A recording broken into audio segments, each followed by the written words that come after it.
Hi mga ka-J-Nice! I'm here with Kuya. Christian! And I'm gonna interview him po. Is this your first time to use the J-Nice racket?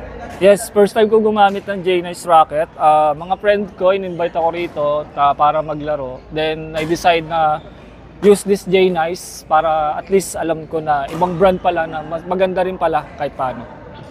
Like, na-enjoy niyo po? Yes, enjoy na enjoy ko yung gamit ng Elastic 1000. So far, una, nung gamit ko siya, ramdam ko yung vibration, then nag-adjust ako. Then pag-adjust ko yun, control ko naman yung drop, smash, and drive natin sa laro. Have you faced any challenges sa paggamit ng Black Panther po? This Black Panther, so far wala kang challenge. Ito yung magandang nahawakan na second J-Nice racket na nahawakan ko.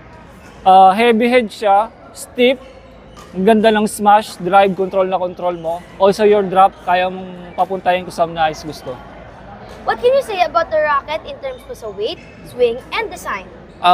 Weight nito, masasabi ko na dun sa past na ginamit ko, magaang siya.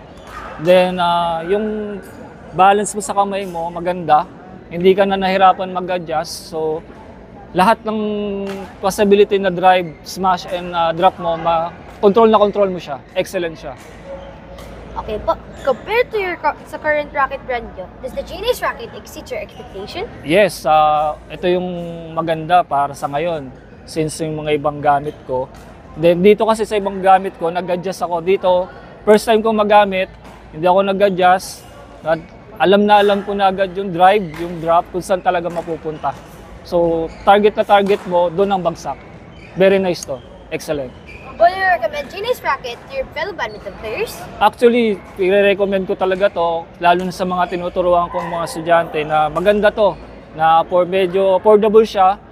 Then yung design is good, the balance is good, lalo sa mga smasher, Black Panther, okay siya.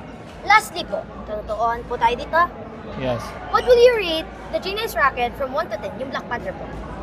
Black Panther, kung recommend nyo ng 10 siya, so kung meron pang 11, much better pa eh. Pero 10, highest recommend, maganda to. Black Panther, the best. Thank you po, sir. Thank you. Thanks to our partners. Follow us on TikTok and Facebook. Subscribe to our YouTube channel. Thanks.